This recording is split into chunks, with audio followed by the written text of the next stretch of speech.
It's Beyond the Check, Worker Owner Edition, where I hang out with awesome chef owners and they make me food and I get to eat it. It's great. Go watch it. Anyway. I have a fantastic guest today. She's a recovering lifestyle enthusiast, a speaker, a writer. She's a nationally certified life coach, an international master addiction specialist, and professional life interventionist with a psych degree in process behavior and chemical addiction who loves to help change people's lives. She's also going to have a really fun time hanging out talking to me about food. And you can find her company, Turning Leaves Recovery, at turningleavesrecovery.com. Ladies and gentlemen, Tricia Parido. Nailed it. Hello, everybody. Yay, we're here. We are here. I love it. Where is here for you? I'm actually on the Central Coast in California in a little town called Arroyo Grande. Oh, very nice. That sounds like it's just a beautiful morning every day when you wake up. It is actually. Even when the sky is gray, it's still really beautiful. Well, good for you. Good for you. So you usually talk about helping people and you're a life coach and getting people, balanced in their work-life order and their lives in general in order. But let's start with food. Let's start with food. Food is my longest journey, right? So, I talk to people. I'm a behavioral health specialist, right? My longest journey has been outside of perfectionism, because that one started first. But, my longest journey has been with my relationship with food. And it's been an on again, off again, love, hate, have lots of, restricted a lot. It's been everything. It has literally been everything. And most recently, and my most favorite, is it has been my way to heal my physical body of numerous autoimmune diseases. And to remove all prescription medication. Because food is, in fact, the best medicine. It is. It is. There's a reason those old time sayings exist, right? Because they're tried and true. And laughter is also the best medicine, of course. But food is, compared to chemicals, probably still the best medicine. And laughter. It is. And laughter, because you eat and laugh together. Boom. You got to be your own party. You've got to be your own party. And my husband jokes about it all the time. And I love this about him because he just loves to watch me be my quirky little self. But, if you're not having a party inside of yourself, even when things are kind of sucky, right? Like even in the face of adversity, if you can't lighten up a little bit, right?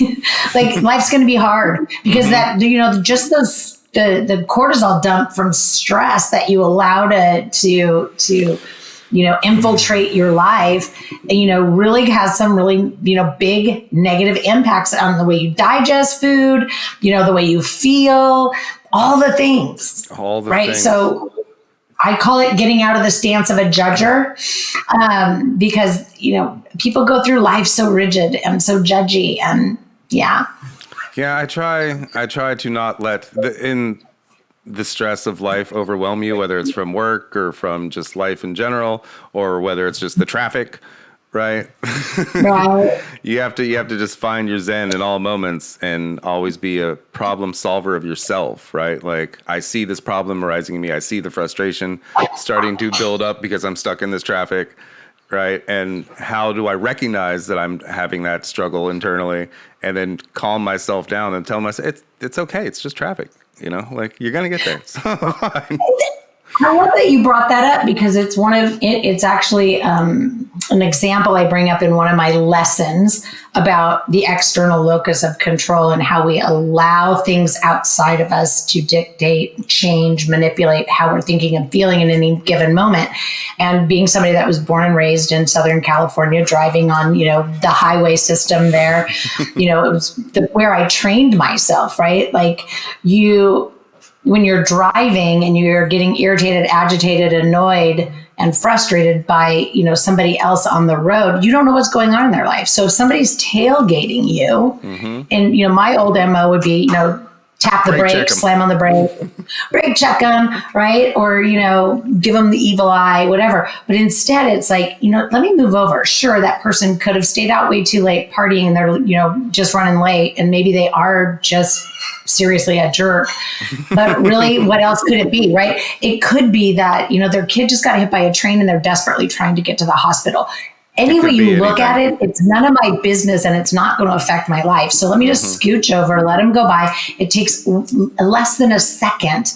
Wish them well, give them a blessing, whatever it is, right? And I learned that because I was going past, somebody, and I looked in their car, and it was a Saturday, and they were going, the speed limit in the fast lane.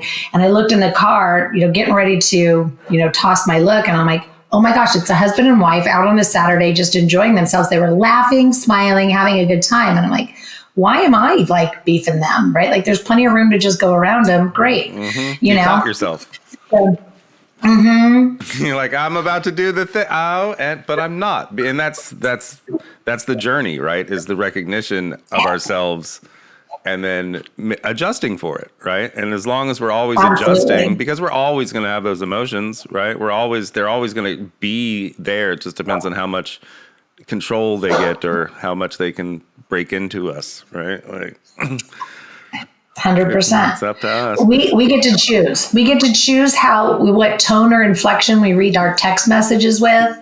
We get to, the emoji helps a little. The emoji helps a little bit. Your mind state helps a whole lot. So there's so much in life that we could choose better. Just choose better. So what are we choosing to eat nowadays? That I imagine you've cut a lot of things out, or do you just eat what makes you happy because there's a party going on, or all of it. Right? Like all of the things, because I think, it's really important that we can go through life, right? Without feeling guilty, selfish, punished, or restricted. And it's just super important. So we can't feel guilty because we had a cookie, right? We can't punish ourselves or restrict ourselves so much that we can't have a cookie. But what we need to do is learn how to remove the emotional purpose for the cookie. So we can't, so it's like, okay, so, we don't do it for comfort. Like I had to learn how to, have one, because one cookie was a really difficult thing for me, right? Because it was a comfort food for me, and it was a, sugar addiction, and it was, lots of things. So, as a general rule, and it took me some time because everybody's physical bodies are different, right? So it took me some time to identify what types of foods and then what specific in those types of foods were causing inflammation in for me, right? For me and my body, because tomatoes don't hurt a lot of people. A lot of people do just fine eating tomatoes, right? Mm-hmm. Tomatoes and I are not friends. Yeah. You love tomatoes, so I do eat tomatoes. I just do it very irregularly, and with purpose. Because that's the thing too. Somebody was telling me that there are those things that cause the inflammation, but it's the overdoing of it. Your body can handle something that in small doses if you want to have it. It has no problem digesting those things. Or he's fine. Mine are over here somewhere. He's right down. He's down here. He's taking a nap. He just always barks at Dad when Dad leaves the building. Oh, so bye, Dad. Thank you, Augie. But our bodies can handle that in small doses, right? And you won't even seem to notice it. But people who have that inflammation or just love that food so much, and they just eat the potato chips or the thing they just aren't supposed to have all the time. Mm-hmm. Yeah. So if you love tomatoes and tomatoes is something you eat every day, right? Insert my spouse. He has tomatoes with his breakfast every morning, right? Like it's because it is actually a very healthy source of sodium, natural sodium versus, the salts, right?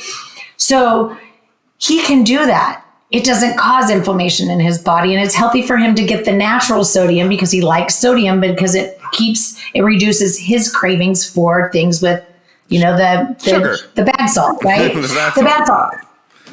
For me, I might have something that has tomatoes in it maybe once a month, usually less than that. because it causes me inflammation, but also the acid, right? It irritates another issue, right? And so on and so on.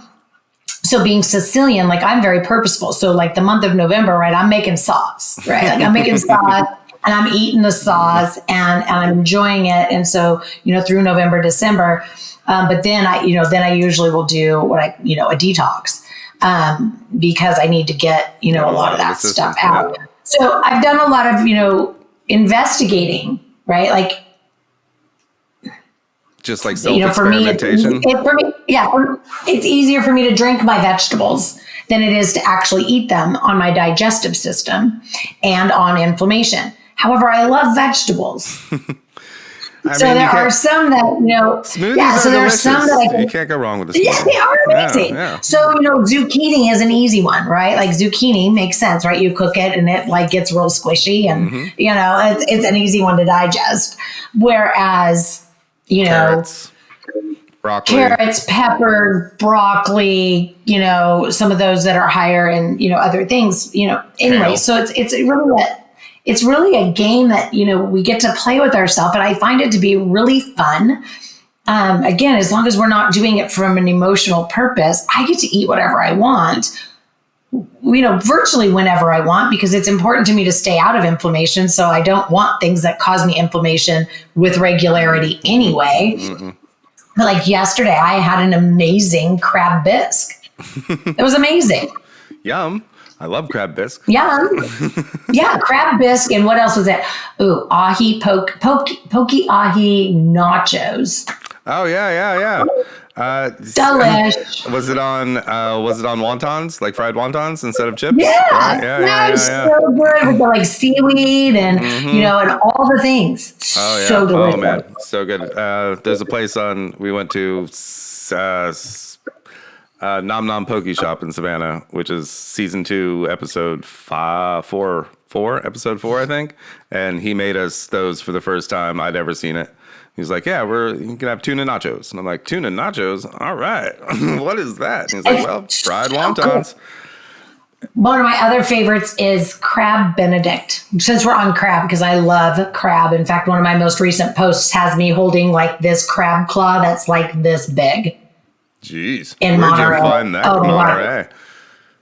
Monterey. And it was tasty, let me tell you. Did you name them first? Well, I did not. I just dug in, man. It was like a pound and a half claw.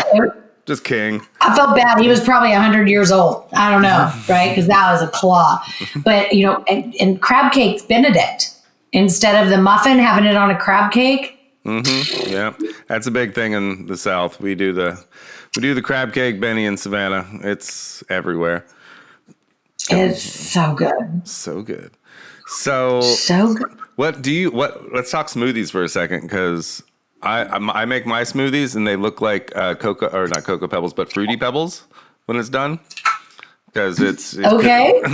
Carrots, kale, strawberries, spinach, apple, banana, maybe some orange juice, some fake milk of some kind. And yeah, it literally just looks like Fruity Pebbles by the end of it, right? Because it's orange and it's red and it's purple and it's blue and it just all the things. And the kale gets ground up so fine that that's the most like little speckles. Yeah, like little speckles. So that if because kale is one of those things that's difficult to digest, but so good for you, right? So, and you can freeze it. You can freeze kale. So you can save it with all of your smoothie stuff. Because it's hardy. Mm-hmm. Like you can't freeze spinach. No, you cannot freeze. And you know what? Don't try freezing broccoli yourself. No. It doesn't defrost very well. Needs flash frozen. No. Requires a flash frozen. It requires somebody that knows what they're doing.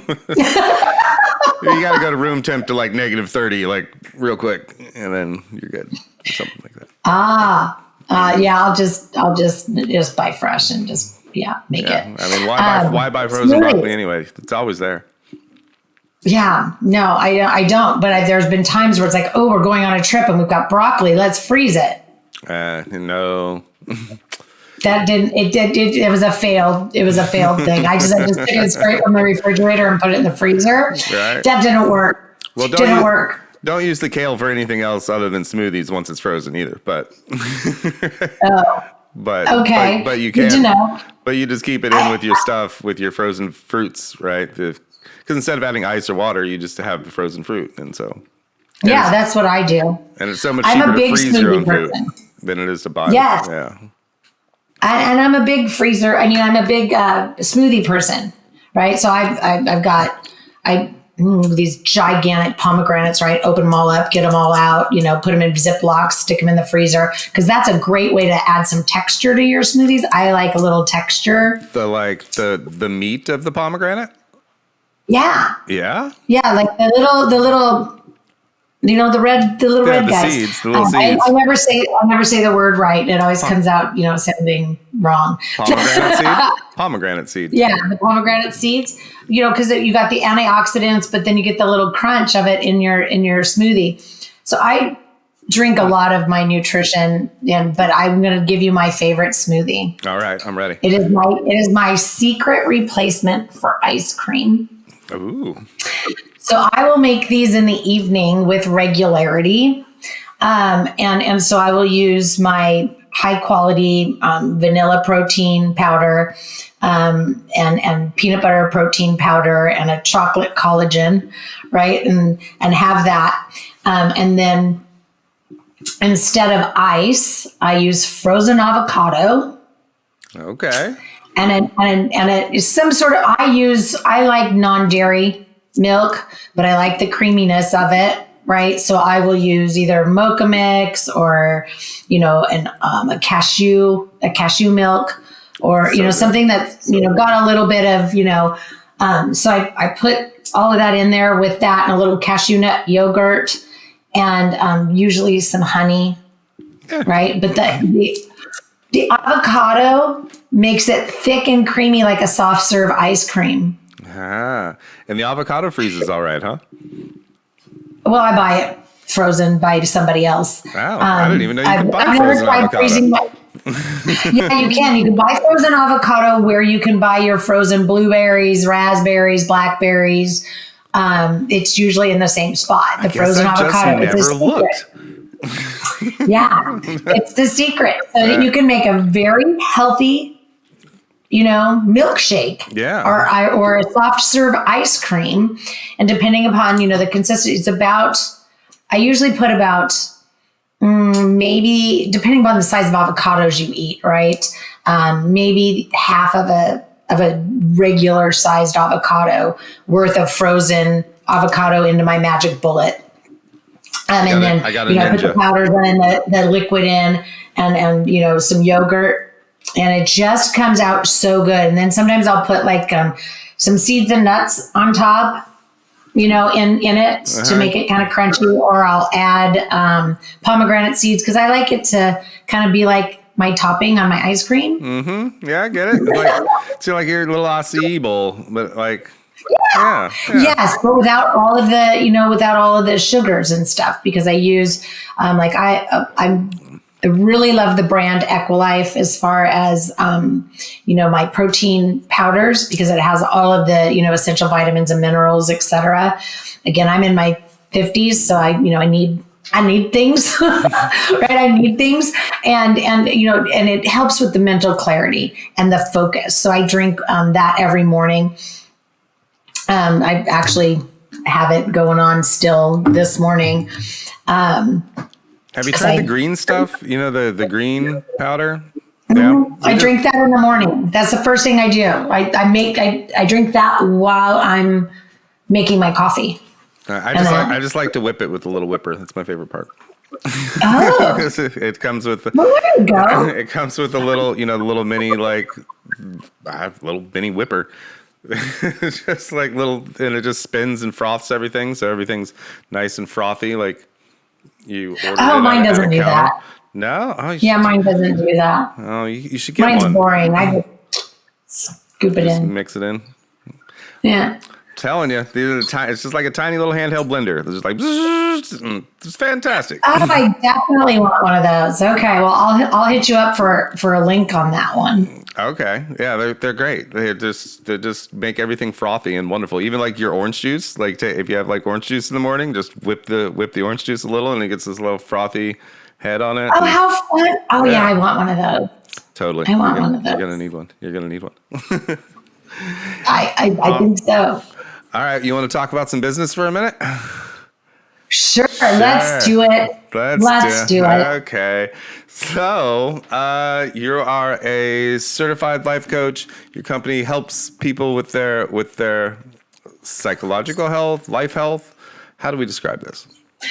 Well, I describe it as behavioral health. Behavioral health. And, because there's, and I have a team underneath me also of other professional coaches. And we all kind of have our little sweet spot. But, if we look at, most of my clients that come to me, are very, we'll just say they have very full lives, right? They have very full lives. Very busy. They're very busy. They have very full lives. And they're really looking for a more eloquent way to show up in times of adversity, to feel more attractive in times of stress, pressure, disappointment, aggravation, etc. Because really what they're doing right now, their outdated coping skills are a reliance on alcohol, the not right relationship with food.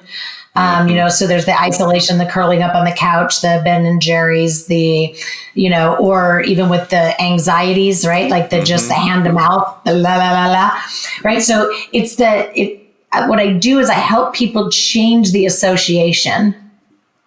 Rewire. Because we give a job, right? We give it, I can't even go into my story, right? Like it's really long. It's really long. It's a whole nother podcast. it's a whole nother podcast. But, so it's, if we rely on alcohol to relieve our stress at the end of the day, right? Like that's an inappropriate relationship for alcohol.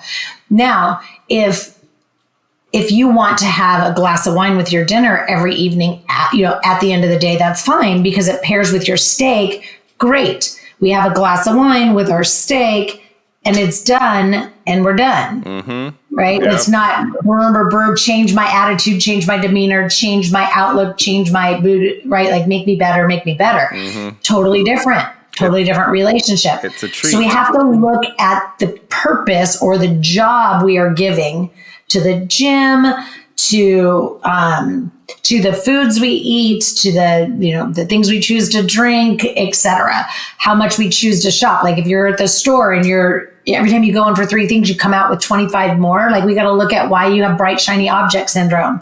I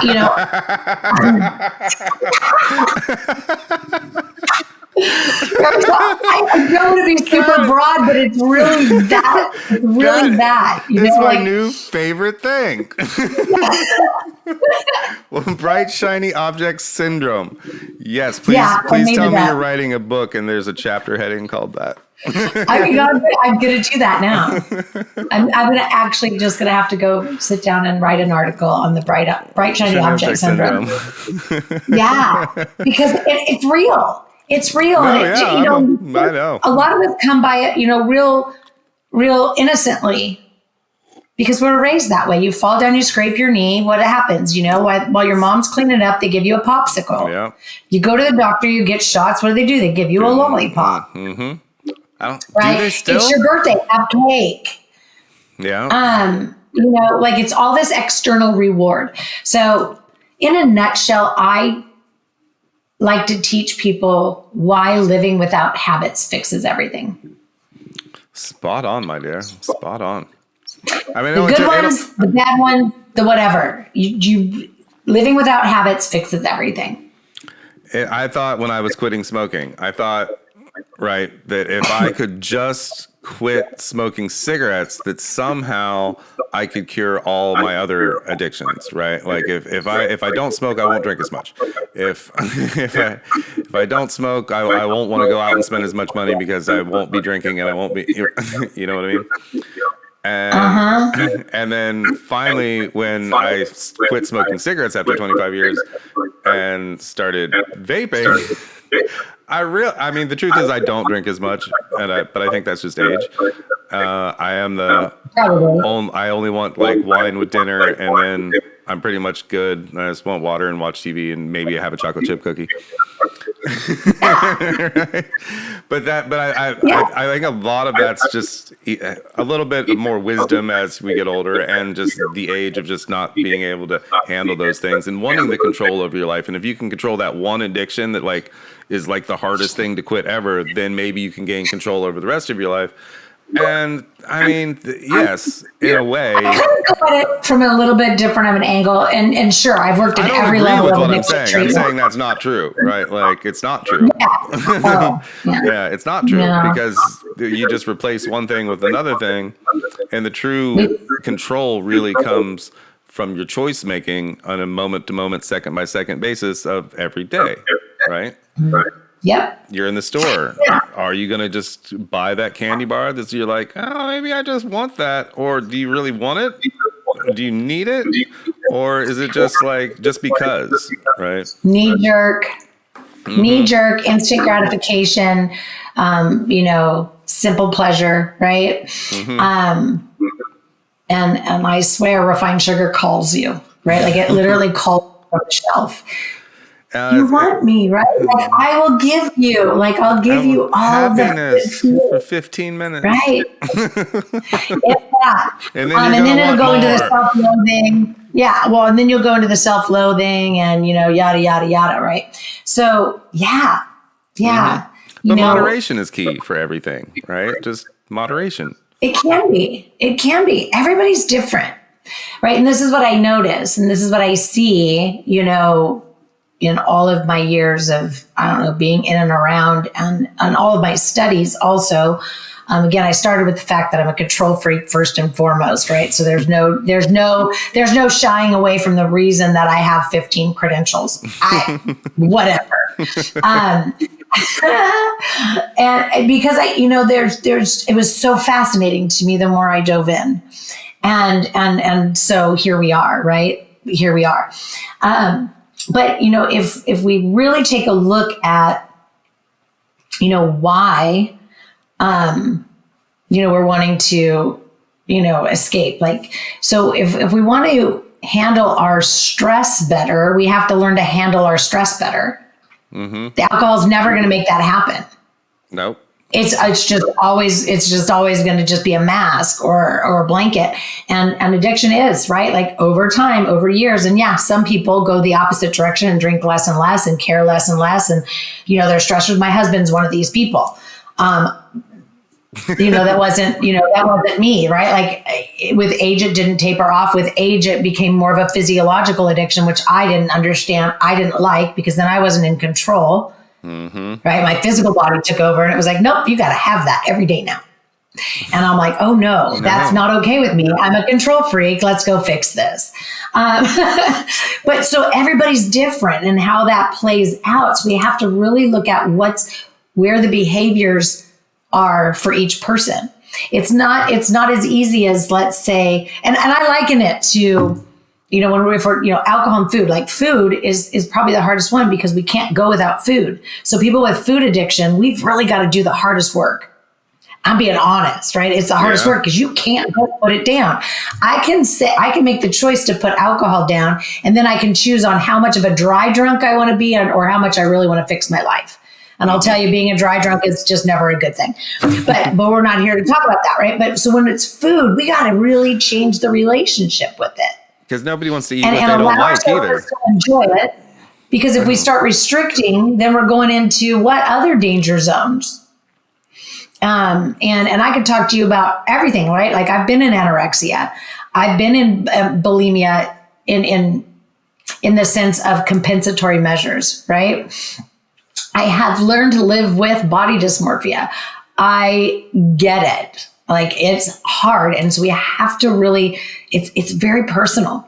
And so we have to really get in there and just kind of, like, do a lot of things. And it's probably some of the deepest work I do with my clients, but yet the most fulfilling, because to find that happy space where people can continue to have what they love, but live the way they want to live, the way they want to live, and feel the way they want to feel. Doing it is just so rewarding. That's awesome. Yeah. And I don't know if I'm a cynic. I never understand why people can't just get their shit together, but we all need somebody sometimes to guide us through our own personal bullshit, because sometimes we just can't see the forest from the trees and of ourselves, right? And without someone that we trust to recognize that in us, right, and give us the advice or tell us that maybe, what if you, like, did you ever try? Did you ever think about possibly ? And so you can't do anything alone. Well, I'm gonna give you a little secret, right? All right, I like secrets. A little secret. Here's a little commonly unknown factor. Emotional intelligence is not an innate talent. Okay, so there is a level of emotional intelligence that we don't know we don't have but need in order to live life the way we aspire to. Sure, there's a lot of people that are super happy with their life and they're feeling full and content. Generally speaking, though, we can still peel back a layer and say, but your whole life is predicated around this habitual way of doing things. And what happens if you can't get to that 6 a.m. spin class? Does your whole day kind of go to the dumps? Yeah. Try not to say that bad word there. It's fine. So if we really get down to it, right, like impulse control, routine, distress tolerance, emotion regulation, effective communication. Like, assertiveness is open, honest, genuine, transparent, and authentic communication at all times, right? Like, that's an assertive being. Mm-hmm. And knowing how to operate from our space of intuition is much greater than being in our emotional mindset or our overly logical, rational mindset. So many people live in that, like you did, right? Like, I don't understand why people just can't get their shit together. Like, why can't they just pull up their big boy pants and say, you know what, you're drinking too much, just limit yourself to 2, right? Just limit yourself to 2. And why can't everybody do that? Well, everybody can't do that. And so that's being in your logical, rational mind, and that there's no emotion in it. So what we have to find is, that, and bring them together and get to that intuitive space that tells us everything that we need to know. Mm-hmm. And so there's so much that goes into it that are just little tiny shifts, up to and including the pressure-filled should statements, right? that we have going on in our head. Right. I should do this. I should do that. I should. Yeah. Yeah. or just the judging of everybody else. Right. Like who gets, a little stressed out when they're listening to the news. Oh my God, people are so dumb. Right. Like, what makes that? Wait, maybe they're not dumb. Maybe they're not educated. They had poor modeling. They had whatever. Right. Like, let's open up and try to seek for deeper understanding. Right? Like, the power of inquiry is an amazing factor that most people don't incorporate into their lives. Why are they dumb? What are they? I mean, what's the definition of intelligence, right? And whose definition are we going by? Yeah. Believe me, I have children that will say, I have 5, and so they all are different. But there's some that are a little more judgy than others, right? When it comes to what they view as intelligent. And there's book smarts, there's street smarts, there's, right, emotional.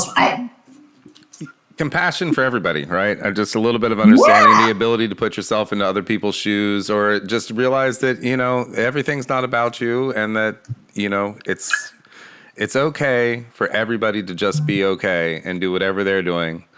And you can do you. And as long as you can pat yourself on the back at the end of the day and say that I was a good, compassionate person today, then that's all that you can do for the day, right? Like, and try to do better again tomorrow.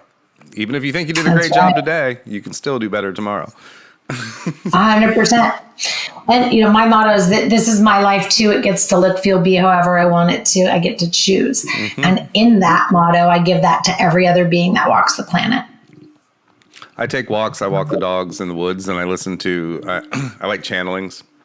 So so one of my favorites is Cryon. It's the channeler's name is Lee Carroll. But he wrote a bunch of books. He's been around since like 1987. And so you can go back and listen to all of these channelings, like all the way back into the 2000s, I think is when he started archiving them.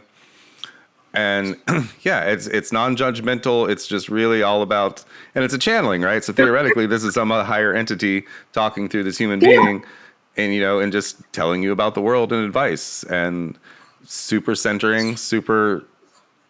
I'm definitely looking that up. Kryon. Just Google Cryon. It'll pop up.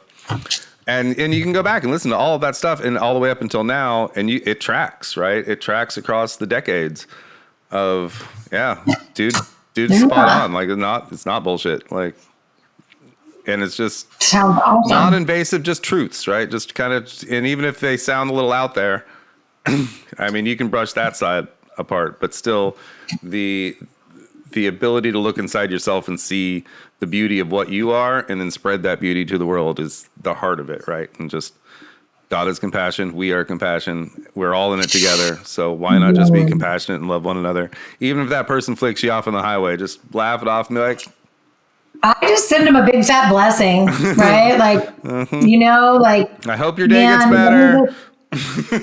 Yeah, right? Like, I hope you find some love and compassion or kindness in your heart, or, whatever it is you need. Just bless them. Just bless them. What are you having for dinner tonight? I actually think I'm going to be making some bison chili. Oh, yeah. That's exciting. Healthy, low fat. I love bison. I love bison, especially. Yeah. Mm-hmm. And it's super quick. Like, this isn't like my long drawn out chili. This is my end of a long workday chili.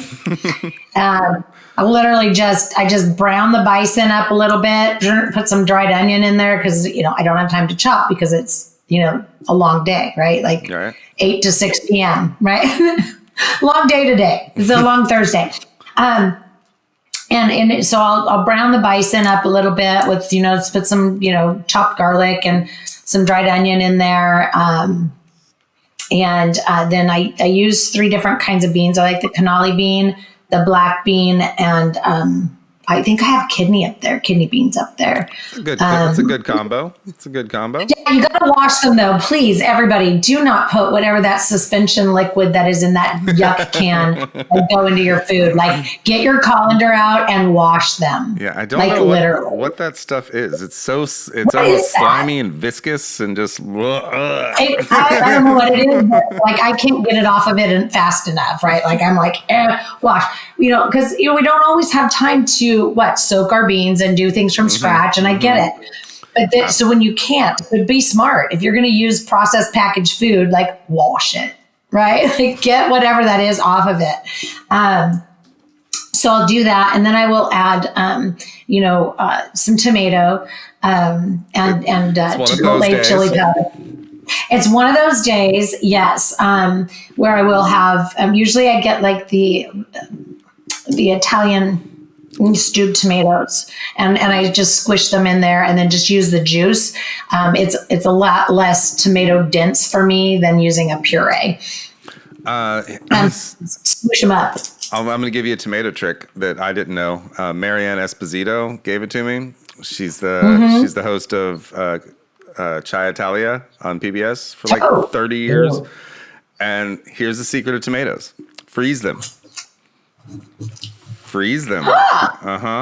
And she leaves the skin on too. Like, she does not remove the skin for her pasta sauce.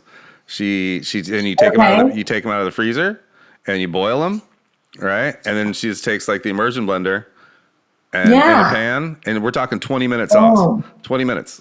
She's like, because I was like, we're making sauce like 8 hours for the day, right? Like, and she's like, no. She's like, your sauce shouldn't take more than 20 minutes. And I'm like, I guess you're the professional.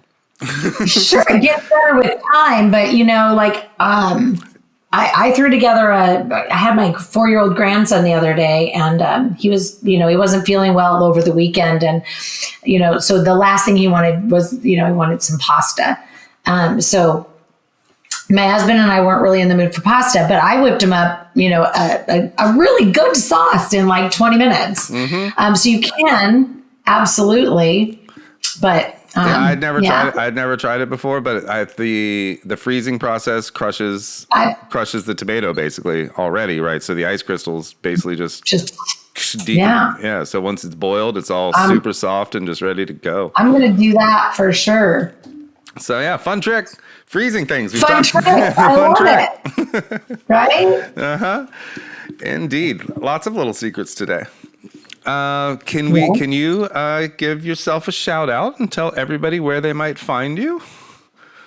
Super easy, right? My big shout out. Just go to Turning Leaves, LEAVES, recovery.com. Top right corner. You can book a conversation with me. No problem. I just love to chat. So grab a conversation. My phone number's on there. I only have one phone number. You can send me a text message. Totally cool with that too. Right? Like I'm an open book. Ask me questions. I'm not a salesperson. I'm a behavioral health specialist who is very passionate about what I do. It's but that's we don't even know, right? Like if it's a good fit. But I just love to have conversations and like help people like kind of like figure out where they need to start. Hey, can't hurt to give Tricia a call, everybody. I've had a great time. I've learned a lot, and thank you so much for being here. I appreciate it. Thank you. So, ladies and gentlemen, go give her a call. She'll be more than happy to chat with you and figure out if maybe you guys can work together to work out whatever's happening in your life. Awesome. Well, thank you so much for being here, and have a wonderful rest of your day, and enjoy your chili. I will. Thank you. You're welcome. Ladies and gentlemen, Tricia Parido. Woo. Go watch my TV show. Cheers.